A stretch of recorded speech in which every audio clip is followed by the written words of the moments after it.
সম্মানিত এলাকাবাসী, আসসালামু আলাইকুম। কৃষক কিষানী ভাই বোনদের জন্য সুখবর সুখবর সুখবর। গণপ্রজাতন্ত্রী বাংলাদেশ সরকারের নির্বাচনী ইশতেহার অনুযায়ী কৃষক স্মার্ট কার্ড কার্যক্রম শুরু হচ্ছে। তারই অংশ হিসেবে সম্ভাগ ইউনিয়নের ৪, ৫ ও ৬ নং ওয়ার্ডের সর্বস্তরের কৃষক কিষানীদের জন্য কৃষি কার্ড কার্যক্রম জুলাই মাসব্যাপী চলবে। উপসহকারী কৃষি কর্মকর্তাগণ বাড়ি বাড়ি গিয়ে তথ্য সংগ্রহ করবেন।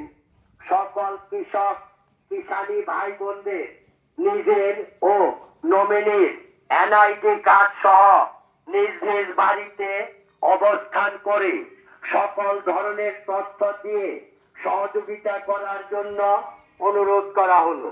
প্রচারে কৃষি সম্প্রসারণ অধিদপ্তর, ধামরাই, ঢাকা। প্রচারে কৃষি সম্প্রসারণ অধিদপ্তর, ধামরাই, ঢাকা।